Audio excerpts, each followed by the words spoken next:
first thing you want to do before working on any electrically driven air compressor is to make sure the compressor itself is turned off, the power to the compressor is turned off, and if possible, that the air compressor is unplugged from the power service. Once you feel you're sure that you've turned off the power to the compressor and disconnected any additional power sources that might operate the air compressor, you want to use your multimeter or an amp probe to check to make sure that you are sure that there is no power being delivered to the air compressor. Use your multimeter to make sure that you don't have any operational power going to the compressor systems. Once you have verified this, you can move on to the next step of draining the tank or system pressure to make sure that the compressor is safe to operate. Once you verify that the air compressor is turned off and all electrical power has been disconnected from the air compressor, you want to make sure that you drain the system pressure from the tank of the compressor where you're working with. Make sure that this pressure has been drained down to zero. You can check by checking your tank pressure gauge to make sure that it reads zero. You can also check by pulling the tank safety valve to also make sure that there is no pressure left in the tank. The tank safety valve is typically located somewhere near the gauge. Once you've checked all these things, your compressor is now safe to work on. I'm now going to show you how to replace the check valve out of your compressor tank. Depending on the configuration of your compressor, the check valve may be located in different areas on the tank. The check valve on this tank is located on the end portion on a horizontal style tank.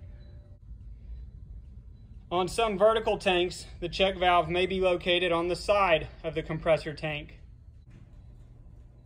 On other vertical compressors or horizontal compressors, the check valve may be located in the top of the tank. If your check valve has a pilot airline like this one, simply release it by pulling up on the orange disc and pulling the line down to remove any source air from the check valve. First, we're going to begin by removing the air intake line coming from the compressor pump.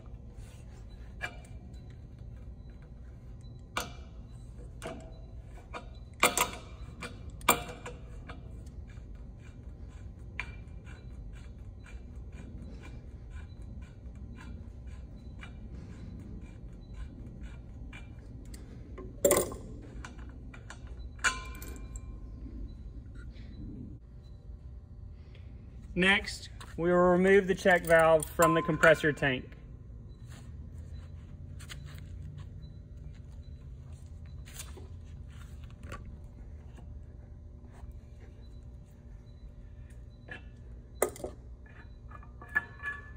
With the check valve removed from the compressor tank, we can inspect it for any debris, clean, or replace it. Before replacing the check valve back in the compressor tank, apply a small amount of thread sealant or Teflon tape.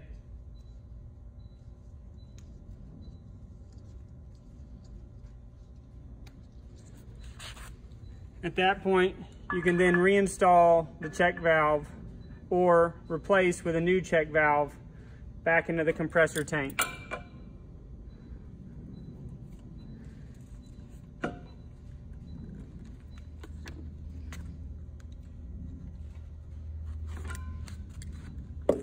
You can then reinstall your airline. Reinstalling the airline to the check valve.